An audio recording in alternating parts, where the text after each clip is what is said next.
Okay, so thank you for joining us. This is Lisa C. Um, we want to say hello from New York, and thank you so much for taking the time to Skype with us. We really appreciate it. Thank you. I'm sorry I just couldn't join you in person later with Skype. I had something else. I can't get around it. So That's okay. We appreciate the time anyway. Um, so I'm going to ask you like two parts of questions. One is going to be just your background, and then the other one is going to be about the book. So okay. we'll start off with the background. Okay. Did anyone inspire you to write? Just in general? In general, yeah. Yes, well, my mother is a writer, and Carolyn C., and my mother's father was a writer. He was a kind of old Texas newspaper man. And, I feel very lucky. I never took writing classes in college or anything like that, but I feel like I've had a lifelong apprenticeship because I literally grew up with writers in the house all the time. Right, And right. watching my mother and just seeing how she sort of approached writing and editing and talking to editors and when she also did a lot of magazine work, and then later when she started writing books and sort of being out there with her trying to sell books to people. That's amazing. That's great. And I've seen a lot of your mother's work too. She's written quite a few books, so that's really Yes, nice. she has. Okay. Um, have you ever visited Shanghai? Because we're going to talk about Shanghai Girls. And if so, what is it like, in today's world? Well, I have gone to Shanghai several times. Okay. And what's interesting about it is, today it's one of the most modern, wealthy cities on the planet. It's really remarkable to be there and to see everything that they've done.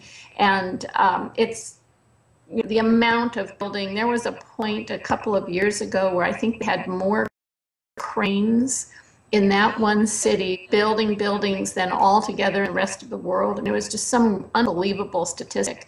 So it's really changed a lot. But the last time when I was there, when I was doing research actually, I think it was for Dreams of Joy, not even for Shanghai Girls, I spent the day with a man who's an architect who restores Art Deco buildings in Shanghai. And he just took me on this walk. So the thing that's incredible is, yes, there are all these skyscrapers and, a gazillion people and lots of money. But if you look, there's still a lot of the old city air and a lot of the old grill work and, all this Art Deco stuff that really made Shanghai, very beautiful in the 20s and 30s is still there. Right. Wow. Nice. So obviously you research a lot through most of your books. Was there a particular time in China's history that moved you most while you were doing research? That did what to me most? While you were doing research, was there a particular moment in China's history that moved you? Well, I've written about a lot of different times in Chinese history, and I can see in the book that I'm thinking about writing next, I'm actually going to be looking at 4 different times. And I think the thing is, it's 5,000 years of history, and it's very interesting history. So you could almost pick and choose at any moment if you just go and look. Like just the other day, I saw something, and I actually tweeted it and put it on my Facebook page as well, about a tomb that's been found from about 800 of a woman politician in China, and she was an advisor to the first empress, or emperor, who was a woman. And you think, wow, that's just incredible. That's really, but I don't know that much about that time period. But just when I read that, I thought, oh, I have to find out more. So I would say that there's a particular time, just because it's all really interesting to me. Right, and it's like you say, 5,000 years. That's a lot of time there. So. Right. And speaking of your upcoming work, so are you allowed to say anything era when there were a lot of Chinese American nightclubs, mostly in San Francisco, one in New York called the China Doll. And they had performers who were Chinese, who billed themselves, Chinese American, who billed themselves as the Chinese Fred Astaire and Ginger Rogers, the Chinese Frank Sinatra, the Chinese Houdini, the Chinese, fill in the blank. And so I've spent the last 3 years going out and interviewing them. There aren't a lot of them left, but, mostly women, I'm sorry to say, but I'm happy to say, I don't know, just they're still going, and they're in their early 90s. I did interview the Chinese Ginger Rogers. She was 92 when I interviewed her. She's 95 now, and just the incredible kind of groundbreaking women, especially, who just broke every mold. They just broke through and did something that was considered really extraordinary for their time. And some of them went on and did things in the movies or in television later. But really, just even as they were in these nightclubs, there just wasn't anyone else doing anything like that. So it's really been a lot of fun for me. That's good. Sounds interesting. I can't wait till it comes out. Do you, let's see, would you ever consider making, or Hollywood making a movie of any of your books or stories? Well, actually, a movie was made of Snowflower and the Secret Fan, and it just wasn't very good, so that's why you've never heard of it. It kind of came and went very quickly. Peony in Love is in development right now, and they actually optioned that long before Snowflower was optioned. So I now had the experience once. I think, here's the thing. I think everybody always starts out with good intentions. Nobody sets out to make a bad movie.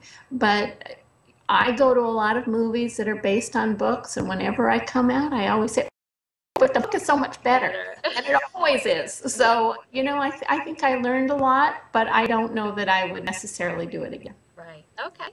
Good. I see that you travel a lot based on your Facebook and Twitter, and so is there a place that you particularly enjoy that you'd like to share with us? Well, in November, we're going to Bhutan, Myanmar, and Thailand. Haven't been to Bhutan and Myanmar before, but we have been to Thailand. This, I think, will be our third or fourth time. And I just love Thailand. So Thailand, on our way back, it's our vacation from our vacation. We're just gonna lay on the beach and not do anything. But were you asking specifically about China? Where do I like in China? Because there are some areas that I really do love. I love Hangzhou, which is, considered China's most romantic city, and it is truly, truly a beautiful city. It's always been considered one of, for hundreds of years, one of China's most beautiful cities, and for it to maintain that in this time of such growth and building is really pretty extraordinary. And then next year I'm going to a part in Yunnan province, which is one of the provinces, it's the furthest to the west. I've never been there, but it's supposed to be one of the most beautiful of the provinces. And I'm going in search of a particular kind of tea. Nice. Is only grown there, and it's a very unique thing that, something that they have there. So I'm going to be hiking up these hillsides up to these tea, kind of hidden tea gardens. Oh, very cool. I always love watching the Travel Channel, and they do all those different foods. I know. That sounds like a lot of fun. So one question about you, where does your passion come from about writing for Chinese women? That's where most of your books are. So, I was raised actually in a very large Chinese American family. I realize I don't look very Chinese, but in fact I am part Chinese.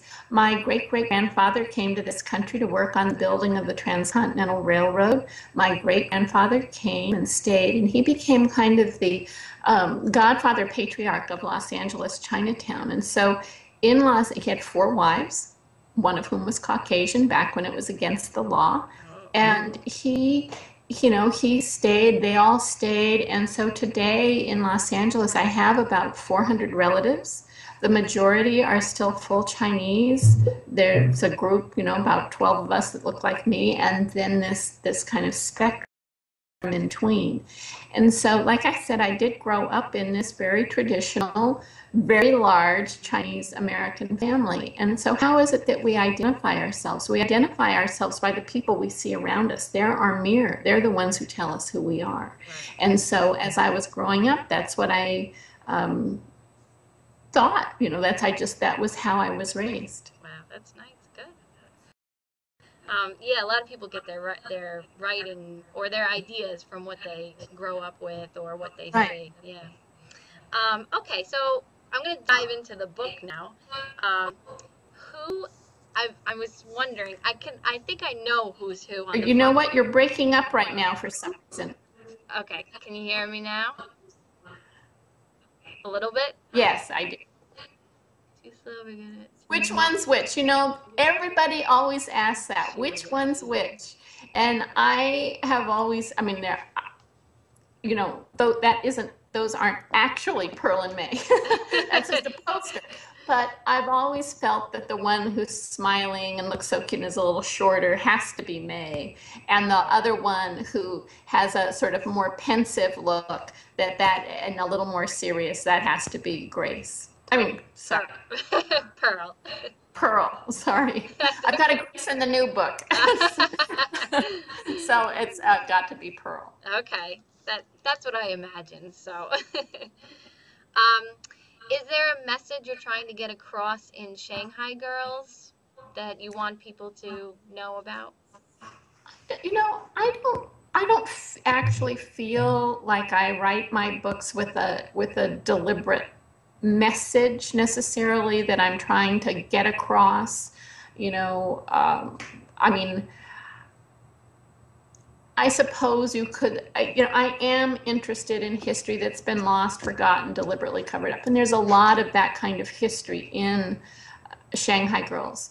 But I guess just from a personal level, I hope people will think about their sister, if they have a sister, or even if you have a best friend who's like a sister. And one of the things I was doing, and this was just, it's really not about a message I'm trying to send to somebody. It was just more of an exploration for me, was what's the difference between, an actual sister and a best friend who's like a sister? Because we all say that, oh, we're closer than sisters. But what does that really mean? And how is that different? And so, I'm actually one of 4 sisters, but I've often thought of myself as an only child. I am the only child of my mother and father, and then I have a half-sister that's my mother's daughter, a half-sister that's my father's daughter, and a former stepsister. We've known each other since we were 3 and 4, and still are very close. And so, this sibling relationship is typically the longest one we'll have in our lifetimes. Your parents die, you don't meet your significant other until later in your life. Hopefully you die before your children do. So it's typically the longest relationship we'll have in our lifetimes. And it's a very complicated relationship sometimes, and sometimes it's very easy, but it can be very fraught. And so I just really wanted to kind of explore that myself. So is that a message I was trying to get across? Not necessarily. It was just, it's like my journey as I'm writing these books, is I'm always sort of exploring things that I'm thinking about, if that makes sense. Yeah. So you mentioned, I did a little bit of research on you. So you did mention about your Chinese background. Mm-hmm. Do any of the topics in Shanghai Girls connect with your Chinese background? Well, of course, my own family was traveling in and out of Angel Island quite a bit, Right. and actually the interrogation that Pearl goes through there, I took that from a file that I have a copy of just right around the corner over there.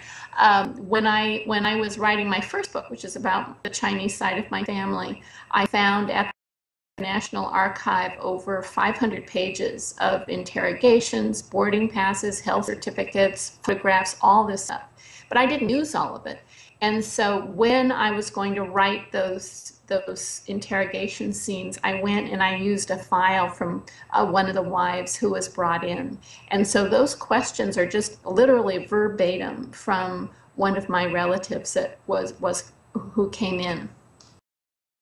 The where they live, of course, is actually right in the same block where my great grandparents had their store in Chinatown. So you know, where Pearl goes shopping for pork, that's where my grandparents used to take me when I would go with my grandmother and we'd go buy pork from the Samsung butcher shop, things like that. So those are all a lot of those details are very close to my own family. But I suppose the main one for this book is that after China City burned down, there was one, for the second fire, there was one building that remained, and it was in that building that my grandparents and great aunts and uncles moved our family's Chinese antique store.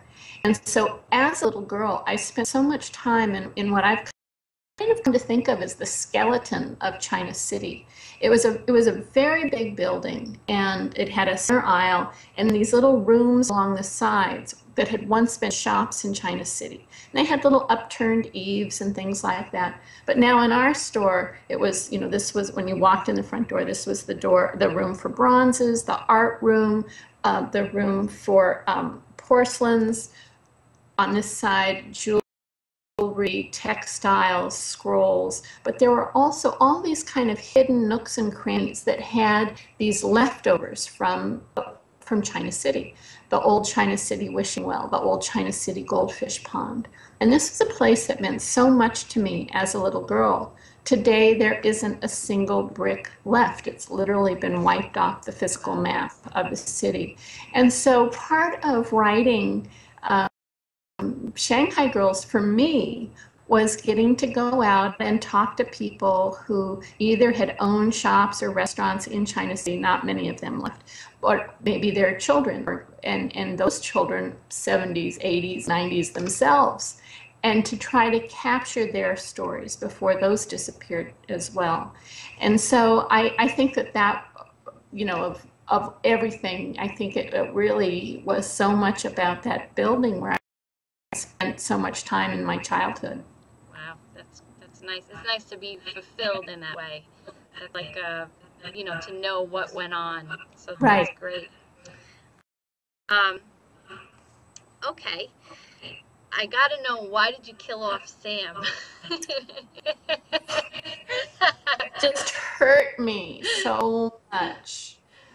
But, you know, what other choice did he have? Right. It really was the one thing he could do that could save his family. You know, if they couldn't ask him any questions, there was no way to say anything about Pearl or May or Sam, you know, or not Sam. Yeah, Sam. Wait. Sorry, Joy. I'm getting these Joy. books mixed. Joy. Sam is Joy's daughter that comes in the next book. So just, you know, Samantha. Okay. But Joy, yeah. And so, you know, that was a way of just stopping the conversation. You know, could be no more interrogation. You can't prove it right. You can't prove them wrong.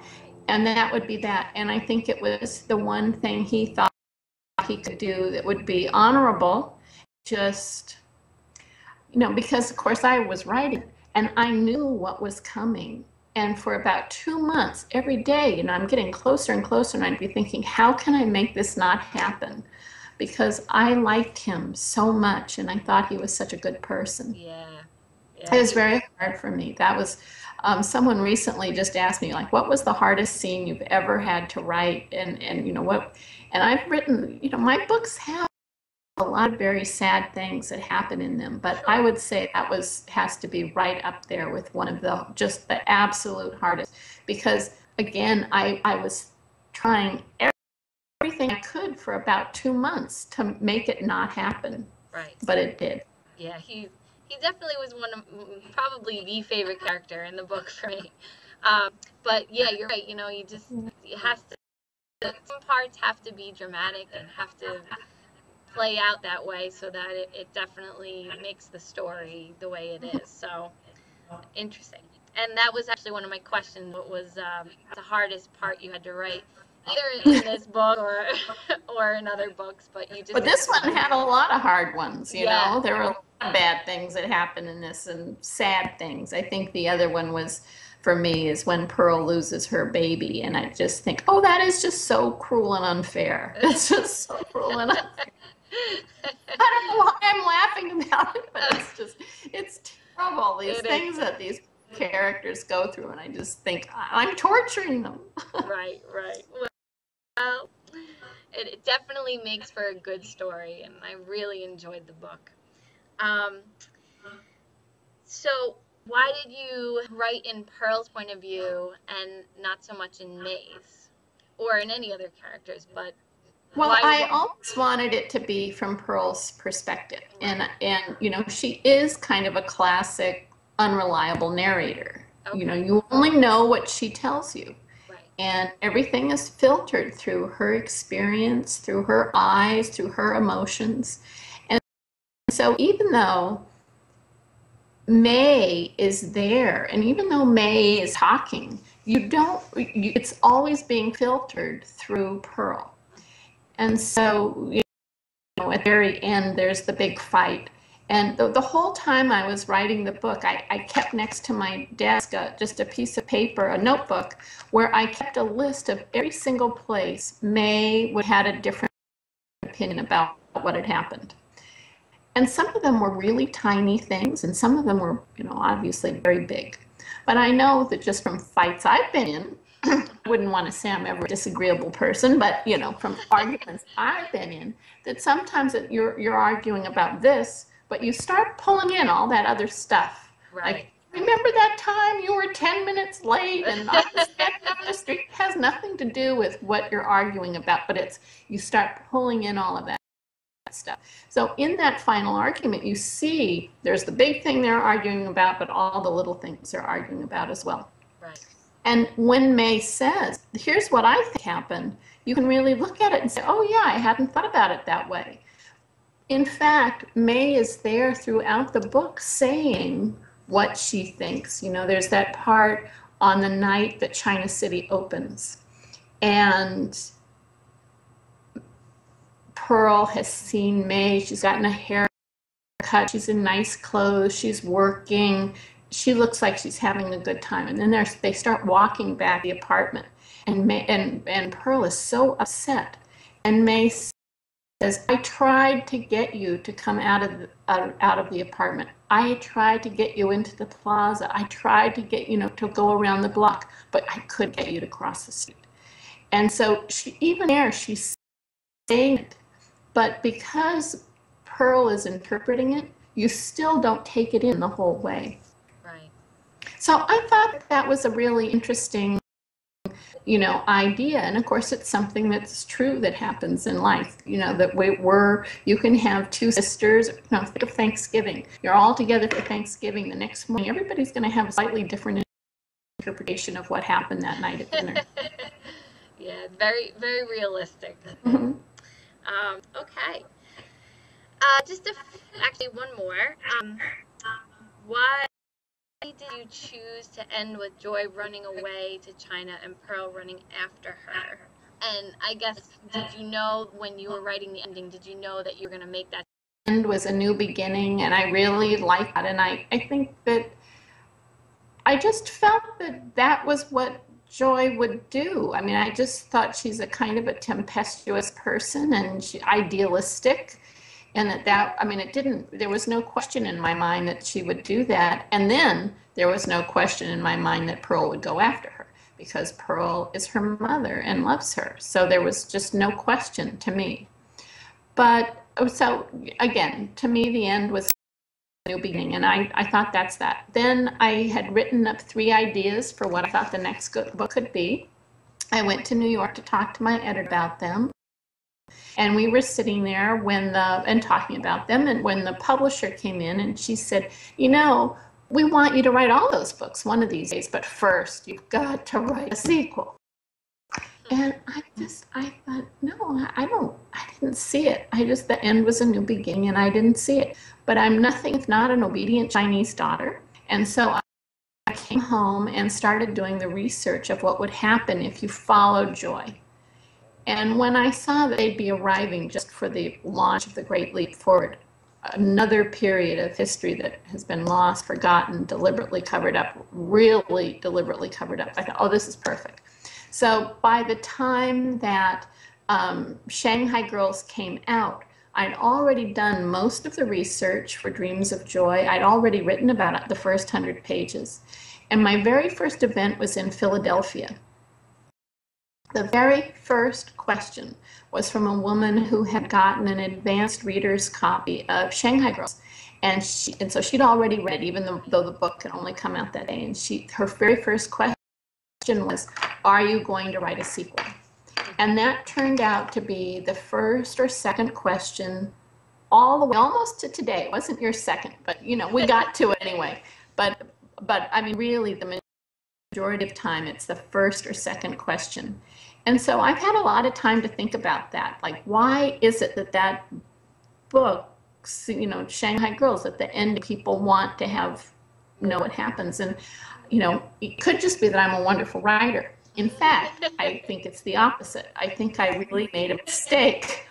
I think if Joy had run away and Pearl and May had gone after her, found her at the train station, brought her home, but Pearl and May never spoke again, that would have worked. If Joy had run away, they never found her, but Pearl and May were able to make up, I think that would have worked. But the whole story was so left up in the air. There was no resolution anywhere, that I think it was very upsetting or unsettling and unsatisfying for readers, which, that was a very good lesson for me to learn. So it shows, you can be a writer, but you still have to keep learning and sort of responding to what people, or just understanding what people need to make a story feel complete. Right. Yeah, I have to confess, I didn't get to read Dreams of Joy yet, but I'm so looking forward to reading it and and looking forward to your new work as well. So I'm excited for both of those. And I'm glad you wrote the sequel. So thank you. Thank you. All right, so I think that's it. That's all I have. Well, thank you, and I'm so glad you came up with this idea. And next time, if you read another book in the future, then we'll make it work. That the hopefully the timing will work. That I can be actually there live with people. That would be a lot of fun. Yeah, it would be. Thank you so much for taking time and meeting with us today. Thank you. Thanks a lot. Bye bye. Bye bye.